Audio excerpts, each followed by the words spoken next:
பதிவுத்துறை சட்டத்தில் தி registration act 1908 பதிவு சட்டம் 1908 77A அதாவது 77A மற்றும் 77B 77B அந்த ரெண்டு திருத்த சட்டத்தை தமிழ்நாடு அரசு 16/8/2022 அன்று கொண்டு வந்தது. அந்த சட்டத்திற்கு முன்தேதிட்டு அமல்படுத்தணுமா அல்லது எந்த தேதியிலிருந்து அமல்படுத்தணும் அல்லது சட்டம் அந்த தேதிக்கு பின்னால மட்டும்தான் பொருந்துமா அப்படின்னு சொல்லி retrospective effect and prospective effect அப்படின்னு சொல்லுவாங்க. அந்த மாதிரி நிறைய வழக்குகள் உயர்நீதிமன்றத்துக்கு வந்தது. அதே நேரத்தில் இந்த சட்டத்தை பயன்படுத்தி மாவட்ட பதிவாளர்கள் நிறைய சொத்து ஆவணங்களை ரத்து செஞ்சாங்க. அதாவது என்னன்னா டிஸ்ட்ரிக்ட் ரெஜிஸ்ட்ரார் மாவட்ட பதிவாளர் பதிவுத்துறை ரிஜிஸ்ட்ரேஷன் டிபார்ட்மெண்ட் அவருக்கு இந்த 77A அண்ட் 77B 22B அதுல என்னன்னா மாவட்ட பதிவாளருக்கு போலியான மற்றும் மோசடியான ஆள்மாறாட்ட பத்திரங்கள் எல்லாம் ரத்து செய்யும் அதிகாரம் கொடுக்கப்பட்டிருந்தது.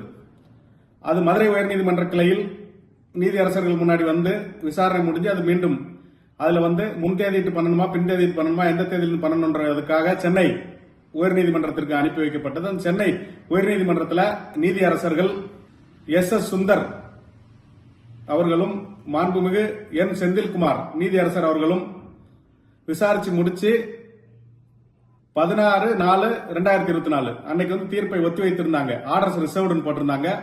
அதற்கப்புறம் 2/8/2024 அந்த தேதியில தீர்ப்பு வழங்கப்பட்டிருக்குது. அந்த தீர்ப்புல அந்த மாவட்ட பதிவாளருக்கு போலி ஆவணங்களை ரத்து செய்யும் அதிகாரம் வழங்கப்பட்ட சட்ட திருத்தம் அரசியலமைப்பு சட்டத்திற்கு விரோதமானது, அன்கான்ஸ்டிடியூஷனல் அப்படின்னு சொல்லி அறிவிச்சிருக்காங்க. அதனால இனிமேல் மாவட்ட பதிவாளருக்கு அந்த அதிகாரம் கிடையாது. அப்ப மாவட்ட பதிவாளருக்கு அந்த அதிகாரம் இல்லைன்னா மக்கள் என்ன செய்யணும்னா சிவில் நீதிமன்றத்துக்கு தான் போகணும். அதே மாதிரி இந்த காலகட்டத்துக்குள்ள தீர்ப்பு வழங்கப்பட்ட தீர்ப்புகள்லாம் பொருந்துமா பொருந்தாதானா அதெல்லாம் பொருந்தாது.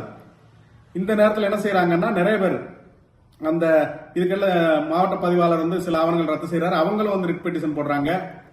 இதெல்லாம் ஒரு பேட்சா வருது. ஒரு மொத்த வழக்கா எல்லா வழக்குக்கும் சேர்த்து ஒரு காமன் ஆர்டர், ஒரு பொதுவான தீர்ப்பு அதான் அந்த நீதியரசர்களால் வழங்கப்பட்டிருக்குது. அது ரிட் பெட்டிஷன் WP 10291/2022 அது கதிர்வேல் என்றவர் போட்ட வழக்கு. அது முதல் வழக்கா வச்சுட்டு அதுல ஒரு நூற்றுக்கணக்கான வழக்குகள் இருக்குது. அது எல்லாத்துக்கும் சேர்த்து ஒரு 428 பக்க தீர்ப்பு கொடுத்திருக்காங்க. அதுல முதல் 151 பக்கம் அந்த யார் வழக்கு போட்டிருக்காங்க, என்ன வழக்கு போட்டிருக்காங்க, அந்த வழக்கறிஞர்கள் யாரு, அதெல்லாம் காஸ்ட் ஐட்டில்னு சொல்லுவாங்க. அதுல சொல்லிடுறாங்க.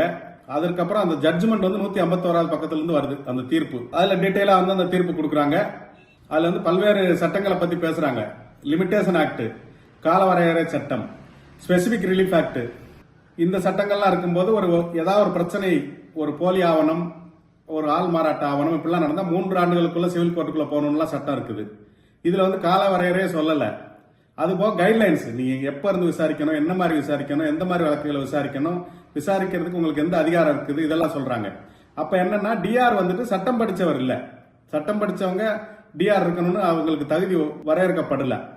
அப்ப என்னன்னா சட்டமே தெரியாத ஒருத்தர் சட்டத்துல தீர்ப்பு எழுதணும் அப்படின்னு சொல்லும்போது சாட்சிகளை விசாரிக்கணும், ஆவணங்களை குறியீடு செய்யணும், marking of documents and taking evidence, இதெல்லாம் பண்றதுக்கு அந்த அதிகாரம் அவர் கிடையாது. அவர் எக்ஸிகியூட்டிவ் பவர், நிர்வாக அதிகாரம்.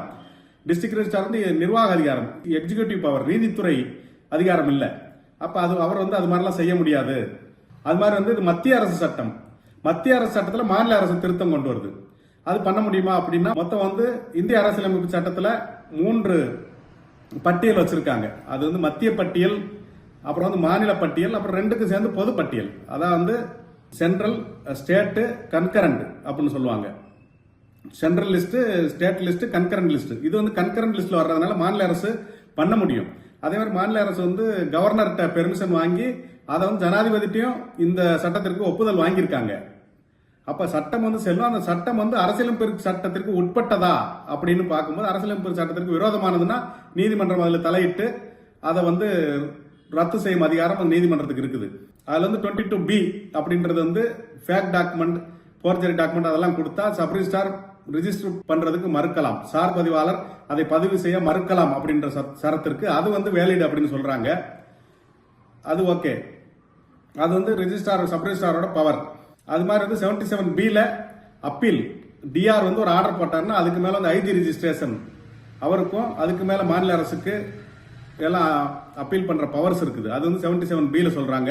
அதுல வந்து என்னன்னா அந்த செப்பரேஷன் ஆஃப் பவர்ஸ், அது வந்து டாக்டரின் ஆஃப் செப்பரேஷன் ஆஃப் பவர்ஸ் சொல்லுவாங்க. யாராருக்கு எந்த அதிகாரம், சட்டம் இயற்றும் அதிகாரம் வந்து சட்டமன்றத்துக்கும் பாராளுமன்றத்துக்கு இருக்குது. அதை நிர்வகிக்கும் அதிகாரம் நிர்வாகத்துறைக்கு இருக்குது, எக்ஸிகியூட்டிவ் டிபார்ட்மெண்ட். அதாவது வந்து ரெவன்யூ அண்டு ஒவ்வொரு டிபார்ட்மெண்ட்டுமே ரெவன்யூ மற்றும் சட்டம் இப்படி வந்து பல்வேறு துறைகள் இருக்குது. அவங்க அந்த நிர்வாகத்தை மட்டும் பண்ண முடியும். நீதித்துறை வந்து ஜட்ஜ்மெண்ட் கொடுக்க முடியும். அப்போ வந்து ஒரு நிர்வாகத்துறை வந்து ஜட்ஜ்மெண்ட் கொடுக்க முடியுமா அப்படின்ற மாதிரி கொஸ்டின்லாம் எடுத்துட்டு அது சட்டம் படிக்காதவங்க நீதித்துறையோட அதிகாரத்தை எடுத்துக்க முடியாது, சிவில் கோர்ட்டோட அதிகாரத்தை எடுத்துக்கிட முடியாது. சிவில் நீதிமன்றங்கள் இவ்வளவு நாள் நடந்திருந்த வழக்குகளை வந்துட்டு இவங்க டிஆர்ட்ட கொடுத்து அங்கேயும் ஆர்டர் வாங்கிடுறாங்க. இந்த மாதிரிலாம் பண்ண முடியாது. அது மாதிரி டிஆர்ஓ வந்து நான் அப்ளிகேஷன் ஆஃப் மைண்ட், அவங்களுக்கு ஒரு பவர்ஸ் கொடுத்தா அவங்க இஷ்டத்துக்கு ஏதாவது ஆர்டர் போட்டுருவாங்க.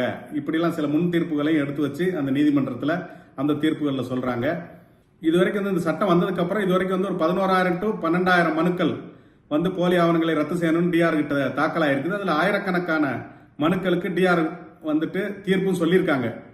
அந்த இதெல்லாம் செல்லாது, அது திரும்பவும் அவங்க சிவில் கோர்ட்டுக்கு தான் போகணும் அப்படின்ற மாதிரி ஒரு தீர்ப்பு வந்திருக்குது.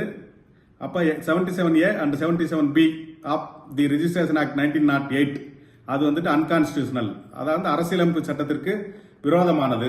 அப்ப இனிமேல் வந்து போலி ஆவணங்களை ரத்து செய்யும் அதிகாரம் அந்த மாவட்ட பதிவாளருக்கு கிடையாது என்பது இதன் மூலம் உறுதியாகுது. இதற்கு மேல இந்த ஹைகோர்ட் டிவிஷன் பெஞ்ச் தீர்ப்பு சொன்னதுனால இதற்கு மேல அப்பீல்னு சொல்லும்போது அது வந்து உச்ச நீதிமன்றத்துக்கு வரும், சுப்ரீம் கோர்ட்டுக்கு. அந்த சுப்ரீம் கோர்ட்டுக்கு மாநில அரசு மேல்முறையீடு செய்கிறதா அந்த இதுல நிறைய பேர் இருக்காங்க. அவங்க யாரும் மேல்முறையீடு செய்யறாங்களா அப்படின்றதை நம்ம பொறுத்திருந்து தான் பார்க்கணும்.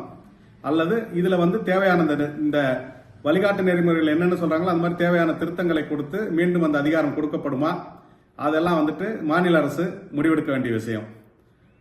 இதை பத்தி நம்ம அந்த ஆர்டர் காப்பி அதை வந்து நம்ம டிஸ்கிரிப்ஷன்ல கொடுத்துருக்குறோம், பார்த்துக்கோங்க.